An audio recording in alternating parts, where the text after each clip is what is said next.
자, 여러분들과 함께 고린도전서 2장을 살펴보겠습니다. 2장 1절부터 5절까지는 사도 바울이 어떤 그 말의 지혜, 또 설득력 있는 지혜의 말로 복음을 전하지 않고 날 것의 복음, 있는 그대로의 십자가 복음을 증거했다, 이런 이야기를 하고 있고, 그 6절부터 이 16절까지는 그 세상의 지혜가 아닌 하나님의 지혜에 대해서 말을 하는데, 그 하나님의 지혜라고 하는 것은 결국은 그 성령을 통해서만 깨달을 수 있고, 그리고 성령을 받은 자들만이 알 수 있고 분별할 수 있는 것이다, 이런 이야기를 하고 있습니다.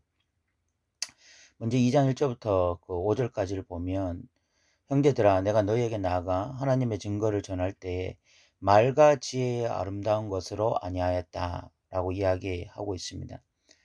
말과 지혜의 아름다운 것, 어, 이렇게 아름답게 보이는 이유는 사람들 편에서 그렇습니다. 하나님 편에서가 아니라 사람들 입장에서 봤을 때는요, 사람들이 좋아하는 형식의 말이 있습니다.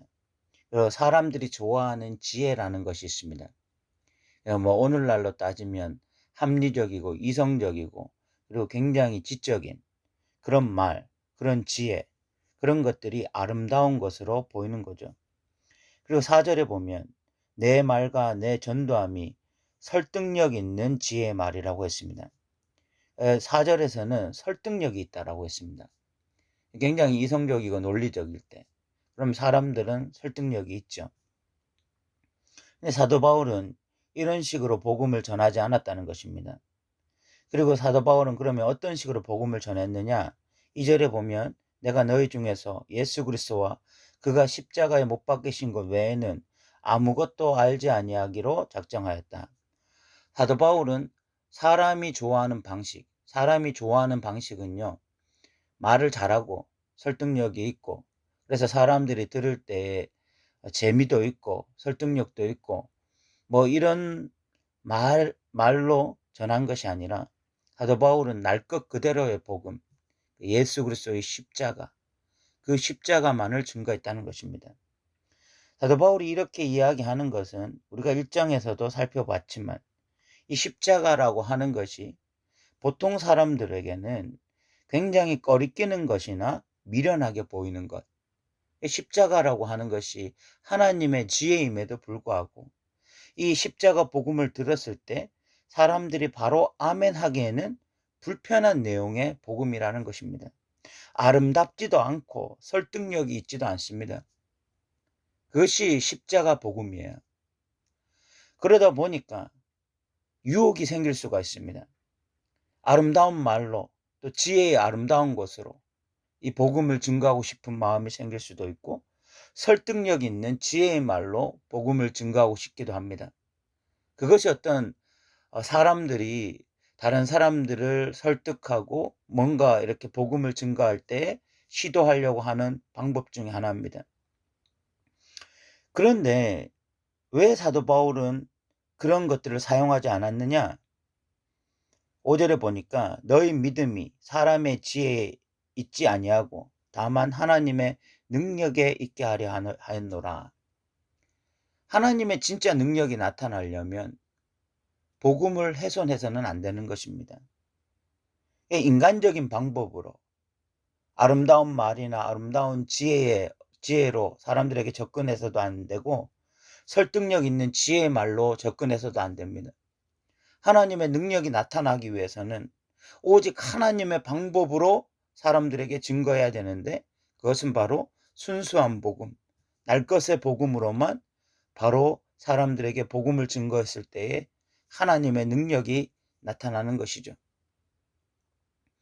존 메가더 목사님이 쓰신 복음을 부끄러워하는 교회라는 책이 있는데, 그 책에 보면 사람들이 이 날 것의 복음, 있는 그대로의 복음을 증거하기보다는 교회가 자꾸만 말과 지혜의 아름다운 것으로 복음을 증거하기를 원하고, 설득력 있는 지혜의 말로 복음을 증거하기를 원합니다. 그러면서 하나님이 마련하신 십자가 복음이, 십자가의 도가 점점 뒤로 물러나는 형국이 되어지고, 인간들이 개발한 온갖 어떤 사람들을 매혹시킬 수 있는 그런 짝퉁 복음들이 교회 안에서 주를 이루게 되어지는, 중심을 차지하게 되어지는 이런 일들이 일어납니다. 그런 모습을 보면서 존 메가더 목사님은 그것이야말로 복음을 부끄러워하는 그런 교회의 모습이다라고 이야기했습니다. 실질적으로 오늘날 교회에 있는 많은 성도들은 진짜 날 것의 복음, 있는 그대로의 복음을 들어본 적이 없는 사람들이 너무나 많이 있습니다. 결국은 그들은 어디서 주워 들은 이야기, 그 정도의 어떤 그 주워 들은 이야기를 듣고 자기가 예수를 믿는다라고 확신을 하지만, 진짜 예수를 믿어 구원받는 자들은 날 것의 복음 앞에 서봐야 됩니다. 진짜 그 십자가 복음 앞에 서봐야 됩니다. 그 십자가 복음 앞에 서서 자신이 얼마나 죄인 된 것임을 깨달아야 됩니다. 자신이 하나님 앞에서 얼마나 철저하게 죄인 된 것을 깨달으면서 정말 하나님 앞에서 나에게 구원자가 없이는 내가 정말 구원받을 수 없다라고 하는 그 안타까운 탄식이 있어야 됩니다. 그때에 예수 그리스도가 증거되어지고, 그 예수 그리스도가 증거되어질 때에 그 탄식하던 자들에게서 영혼 가장 깊숙한 곳에서부터 감사와 찬양이 터지고, 예수로 말미암아 내가 정말 구원받았다, 이 고백이 생겨야 되는 것입니다. 그렇게 정말 하나님의 능력으로 이 날 것의 복음 앞에 서 있는 자들, 그래서 진짜 구원받았다라고 하는 자들은요, 더 이상 세상적인 방법으로 살아갈 수가 없어요. 그렇게 살아갈 수가 없습니다. 정말 죄인 되었던 자신, 정말 이 세상에 어떤 부스러기라도 얻기 위해서 몸부림치며 살아갔던 자신이 예수의 능력으로, 예수의 희생으로 그렇게 자기가 구원받았다는 걸 알게 되었을 때에 어떻게 그 감격하던 자가 다시 세상으로 돌아가 세상 것을 추구하며 살아갈 수 있겠습니까? 그런데 오늘날 왜 그렇게 많은 그리스도인들, 그리스도인이라고 말하는 자들이 여전히 교회를 다니고 예수를 믿는다고 하면서도 다시 세상 것을 추구하며 살아갑니까? 그들에게는 하나님의 능력이 나타나지 않은 것입니다. 날 것의 십자가의 복음 앞에 한 번도 서본 적이 없는 것입니다. 사랑하는 성도 여러분, 우리 반드시 기억해야 됩니다. 진짜 복음은 말과 지혜의 아름다운 것으로 하는 것이 아니고, 설득력 있는 지혜의 말로 하는 것도 아닙니다. 잠시 감동을 받는 것이 복음이 아닙니다. 복음은 전인격적인 변화를 가져다 주는 것입니다. 정말 나의 실존을 알게 되어지고, 하나님의 존재를 알게 되어지고, 그리고 구원의 은혜와 그 구원의 능력을 알게 되어지는 것, 그리고 세상과 그리고 하나님 나라를 알게 되어지는 것, 이것이 바로 복음입니다. 복음을 알고 난 이유는 그 사람의 인생에 있어서는 전인격적인 변화가 일어나는 것이 복음의 능력입니다. 그런데 그런 전인격적인 변화는 날 것의 복음 앞에 서 봐야 합니다. 진짜 오리지널 복음 앞에 서 본 자들만이 경험하는 것이 바로 이런 전인격적인 변화예요. 사도 바울은 바로 그것을 위해서 인간적인 모든 요소들을 제외한 날 것의 복음을 전한 것입니다. 6절부터 16절까지는 이 세상의 지혜가 아닌 하나님의 지혜에 대해서 말하고 있습니다. 하나님의 지혜에 대해서 말하면서 7절에 보면 오직 은밀한 가운데 있는 하나님의 지혜를 말하는 것으로서, 왜 하나님을 은밀한 가운데 계신다라고 표현했는가 하면, 이 지혜라고 하는 것이 감추어져 있기 때문에 그렇습니다. 하나님의 지혜가 감추어져 있어서 세상에 있는 자들은 통치자든지 어떤 아무리 지혜자라고 할지라도 하나님의 지혜를 알 수가 없는 거예요. 그래서 이 9절에 보면 이사야 64장 4절 말씀을 인용하는데, 하나님이 자기를 사랑하는 자들을 위하여 예비하신 모든 것은 눈으로 보지 못하고 귀로 듣지 못하고 사람의 마음으로 생각하지 못하도다. 사람이 아무리 똑똑하고 아무리 지혜롭고 아무리 많이 배웠다 할지라도 하나님의 지혜에 대해서는 무지한 것이 바로 인간들이다, 이렇게 이야기를 합니다. 그러면서 결국 이 하나님의 지혜에 대해서 통달하신 분, 하나님의 지혜에 대해서 전적으로 이해하신 분은 인간이 아니라 성령 하나님밖에 없다. 이렇게 이야기를 해요. 10절에 보면 오직 하나님이 성령으로 이것을 우리에게 보이셨으니 성령은 모든 것 곧 하나님의 깊은 것까지도 통달하시느니라. 하나님의 지혜를 인간이 아무리 똑똑하고 아무리 많이 배웠다 할지라도 알 수 없는데 그 하나님의 지혜를 아시는 분이 곧 성령 하나님 밖에 없다는 것입니다. 왜냐하면 성령님이 하나님의 영이기 때문에 그런 거죠. 그러면서 성령님이 하나님의 지혜를 알고 있을 뿐만이 아니라 성령을 받은 자들도 하나님의 지혜를 알 수 있다라고 이야기하는 것이 12절입니다. 12절에 보면 우리가 세상의 영을 받지 아니하고 오직 하나님으로부터 온 영을 받았으니 이는 우리로 하여금 하나님께서 우리에게 은혜로 주신 것들을 알게 하려 하심이라. 하나님의 지혜를 알 수 있는 자들은 성령이 그 사람 안에 내주하시는 그런 자들만이 하나님의 지혜를 알게 되죠. 그래서 13절에 보면 이 사람들은 영적인 분별력이 생겨지게 되어집니다. 우리가 이것을 말하거니와 사람의 지혜가 가르친 말로 아니하고 오직 성령께서 가르치신 것으로 하니 영적인 일은 영적인 것으로 분별한다.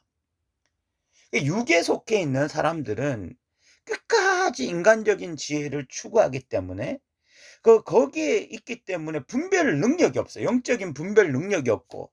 그래서 그냥 인간적인 이성이나 지혜만 자랑하면서 끊임없이 일어나는 일이 뭐냐면은 그냥 분쟁이에요. 다툼입니다.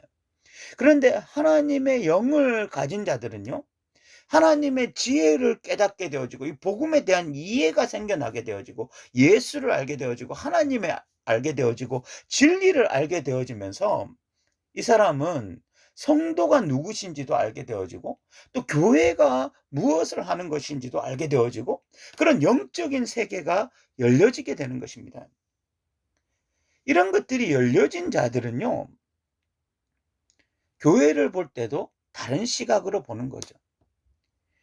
교회는 온전히 예수를 믿게 된 자들, 복음으로 충만한 자들만이 있는 것이 아니라 복음의 이해가 없는 자들, 아직도 복음이 없는 자들도 교회 구성원들로 있을 수 있고 아니면 영적인 감각이 있다가 영적인 감각이 사라진 자들, 영적 침체가 온 자들도 교회 안에 있을 수 있습니다.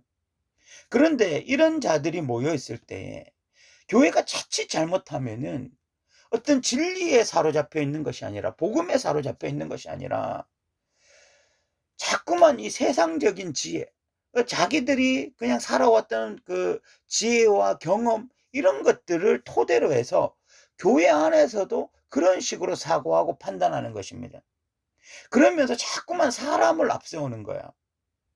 그래서 나는 아볼로파다, 나는 개바파다, 나는 바울파다, 이런 것들 다 꼴보기 싫은 사람들은 나는 그냥 그리스도파다라고 하면서 자꾸만 사람이 드러나고 사람의 지혜가 드러나고 사람의 능력이 드러나고 그래서 아볼로는 설교를 잘한다, 베드로는 예수님의 수제자고 그리고 혈통적으로 유대인이고 그래서 정통적인 사람이다.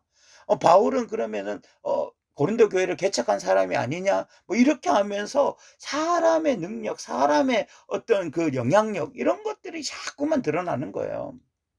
근데 사도 바울이 말을 합니다. 어떻게 사람이 드러날 수 있냐? 정말 내가 전한 것은 말과 지혜의 아름다운 것으로 한 것도 아니고 설득력 있는 지혜의 말로 한 것도 아니고 내가 전한 것은 그냥 오리지널 순수한 그 날 것의 복음밖에 없었다. 그리고 진짜 그 복음을 받아들인 자들, 그 하나님의 지혜에 반응하는 자들은 성령이 임한 자들이고 그런 성령이 임한 자들의 특징은 뭐냐면 영적인 것을 분별한다. 영적인 것을. 그 영적인 것을 분별하고 나면 정말 성도가 누구인지도 분별이 되어지고 교회가 무엇을 하는 곳인지도 분별이 되어지는 거죠. 그래서 성도가 해야 할 일을 하는 것이고 교회가 해야 할 일을 하는 것입니다.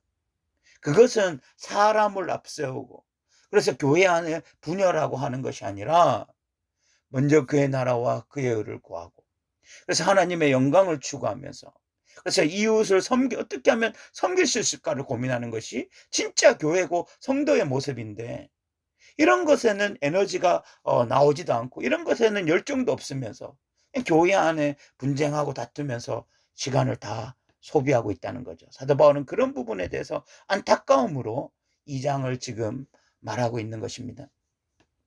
오늘날 한국 교회가 얼마나 분쟁을 하고 있습니까? 한 교회 안에 얼마나 많은 분쟁이 일어나고 있고 그 분쟁으로 인해서 온갖 에너지들이 다 소비되어지고 있습니까? 교회와 교회가 분쟁하고 있고 교단과 교단이 분쟁하고 있습니다. 이것이 지금 한국 교회의 현실입니다. 그렇게 하면서 모든 에너지를 다 소비하고 있어요. 그러면서 정작 먼저 그의 나라와 그의 의를 구하는 것이 뒷전이 되어지고 있습니다. 이웃을 섬기고 열방을 섬기는 일이 뒷전이 되어지고 있어요. 우리가 오늘 사도 바울의 말씀을 통해서 정말 다시 우리가 날 것의 복음 앞에 서고 십자가의 도 앞에 서고 하나님의 지혜, 그래서 성령께서 우리에게 영적으로 분별하게 하시는 그 모습이 우리 안에 다시 한번 회복되어져서 성도가 진짜 무엇을 하며 살아야 하는지, 교회가 무엇을 해야 하는지를 다시 한번 깨달을 수 있기를 바랍니다. 오늘도 들어주셔서 감사합니다.